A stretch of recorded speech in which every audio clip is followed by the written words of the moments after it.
Muy buenos días, bienvenidos al Portal Financiero, siendo las 7:47 de la mañana. Estamos hoy viernes 30 de julio en vivo y en directo y vamos a analizar en resumen tal vez lo más importante del mensaje presidencial de Fiestas Patrias y sobre todo ver en perspectiva lo que va a pasar aquí en adelante en los siguientes 12 meses y sobre todo apuntando a un objetivo país, ¿no es cierto?, que es lograr que en el año 2021 logremos finalmente una economía sana, niveles, digamos, importantes para la economía que han sido destacados justamente en mensajes por el presidente Alan García. Y hemos invitado para ello a José Luis Sardón, que es decano de la Facultad de Derecho de la UPC. Doctor Sardón, ¿cómo está? Buenos días, bienvenido. ¿Cómo le va? Encantado de estar acá. Muchas gracias por estar, doctor Sardón. A ver, en líneas generales, para muchos este ha sido un mensaje presidencial, digamos, normal, en el cual no se han destacado grandes anuncios, en el cual básicamente se ha hecho un recuento de lo que ya ha ocurrido en materia económica en los últimos años, pero se ha puesto en perspectiva tal vez logros que el país debe conseguir de aquí al año 2021, en el año del bicentenario del país, cuando cumplamos 200 años de historia republicana. En cierto modo, ha sido un mensaje tranquilo, un mensaje, digamos, en el cual no habría tanto que anunciar novedades. Esto, en líneas generales, da un marco para pensar en un país al año 2021, pensando tal vez en posibilidades que podríamos lograr en los siguientes años como país. Efectivamente, nos estamos acercando pues al bicentenario, ¿no? Este año la Argentina ha celebrado sus 200 años y el 2021 lo vamos a hacer nosotros. Yo creo que en una gran perspectiva, ¿no?, podemos decir que el Perú, lamentablemente, ¿no?, en el siglo XX ha estado atrapado en un círculo vicioso de pobreza, inestabilidad política, ¿no? Entonces el gran desafío, me parece a mí, es romper ese círculo vicioso por alguno de los lados, ¿no?, e ir a un círculo virtuoso de desarrollo, estabilidad política y desarrollo, ¿no? Porque indudablemente hay una interrelación entre la economía y la política. Entonces, en el siglo XX hemos tenido 7 grandes interrupciones del proceso democrático. Y si vamos al siglo XIX, el panorama es mucho más grave todavía. Entonces, lo que tenemos que hacer nosotros de aquí al año 2021 y más adelante, por supuesto, es romper ese círculo, ¿no?, por alguno de los lados, ¿no? ¿Por cuál de los lados? Hay que tratar de ir por los dos. Por un lado, por el tema del desarrollo y por otro lado, el tema político también. Correcto. Aunque sí, de hecho, el presidente ha destacado en esos últimos 4 años lo que se ha logrado en materia económica. Han habido avances importantes, los números se acompañan en cierto modo al crecimiento del país. Tenemos una tasa de pobreza de 34% que puede apuntar a 10% en el 2021, pero por lo menos el presidente García, su objetivo es lograr un 30% en el 2011. Por lo menos hay cosas que están ya encaminadas. Efectivamente, yo creo que en realidad en los últimos 10 años, ¿no?, el crecimiento de la economía peruana ha sido muy importante, ¿no?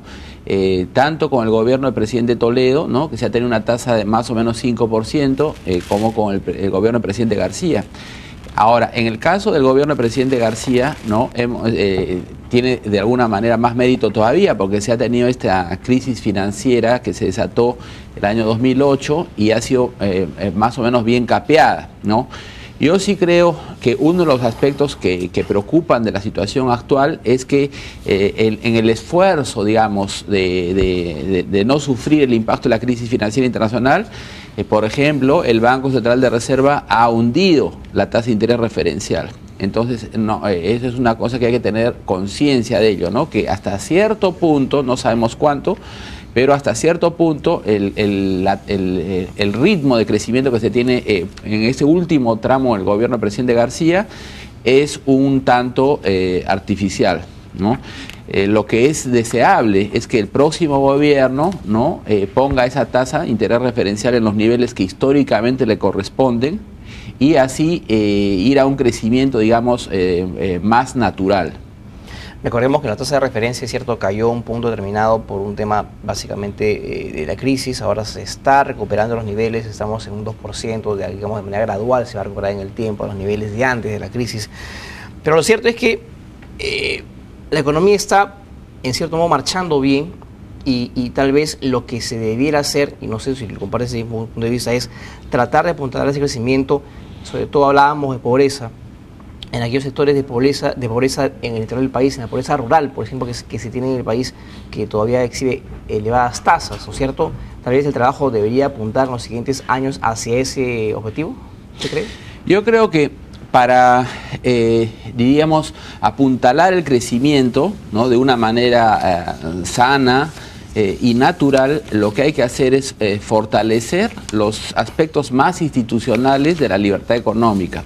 Me refiero al respeto a los derechos de propiedad, ¿no?, al Estado de Derecho y a la lucha contra la corrupción. Yo creo que esa es la gran agenda que debería estar sobre la mesa. En materia de corrupción, tal vez el presidente, y ahí donde todo el mundo, los analistas han puesto, digamos, el dedo apuntando a que definitivamente no ha habido un mea culpa de parte del mandatario en temas importantísimos que han estado ocurriendo de corrupción, me refiero en su gestión, en la actual gestión.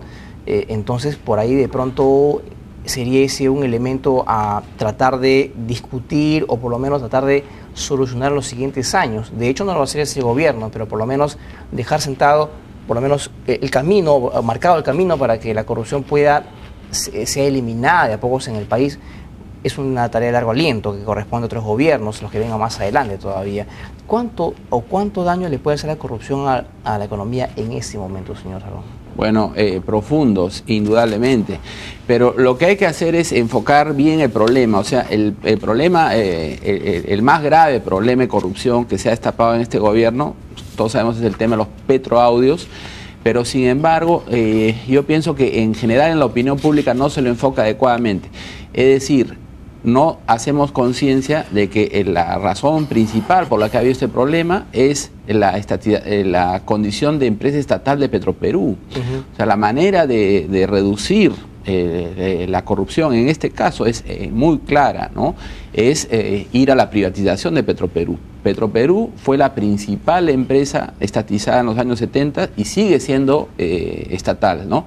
Y además, este caso de los petroaudios no es el único. En esta década, recordará usted, a comienzos del gobierno del presidente Toledo hubo también un tremendo escándalo de que Petroperú se estaba usando como la caja chica, se había utilizado, por ejemplo, para remodelar el Palacio de Gobierno, que no correspondía. Entonces, en la medida en que sigamos con esta idea de que tenemos que tener una empresa estatal en el ámbito de los hidrocarburos, ¿no?, entonces ahí vamos a seguir con una y otra vez. Un día tendrá unos nombres, otro día otros nombres y apellidos, pero ahí la ocasión para la corrupción se mantiene latente. Entonces lo que hay que hacer es terminar de privatizar las empresas estatales, ¿no? Y sobre todo Petroperú, que es la principal de todas. ¿Usted cree que por ahí va el problema? Definitivamente. Bueno, señor Sardón, le pido una pausa, como es muy breve, regresamos a la línea para conversar de más temas que faltan todavía ver en el tema judicial. Pausa, amigos, regresamos. Luis Sardón, vicedecano de la Facultad de Derecho de la UPC. Don Sardón, comentábamos acerca de, cierto modo, el mensaje presidencial en contexto, pero ahora quería preguntarle a usted ya de manera puntual por esa propuesta del presidente García para ir hacia un campo de la regionalización más profundo, ¿no es cierto?, en el que se integren varios departamentos en regiones.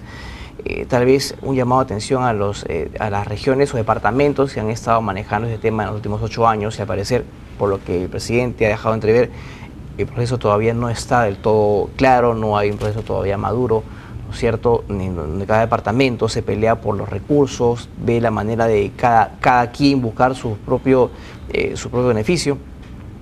¿Le haría bien al país hacer una transformación de la departamentalización hacia la regionalización, como plantea el presidente García? Bueno, esa fue siempre la idea, ¿no? Desde la Constitución del 79, la idea era que diferentes departamentos se integraran en regiones.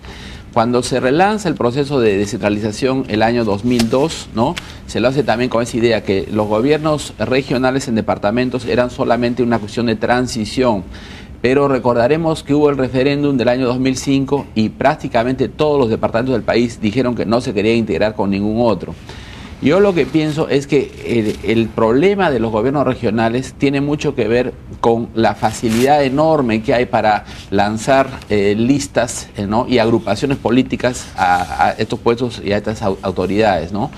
De los 25 gobiernos regionales que tenemos, 24 están ocupados por partidos diferentes, por agrupaciones diferentes. Solamente hay 2 gobiernos regionales en departamentos que están en manos del mismo partido, que es el APRA. Correcto. Entonces, esto configura, ¿no?, un mosaico, pues, que es absolutamente pavoroso en términos de gobernabilidad, ¿no?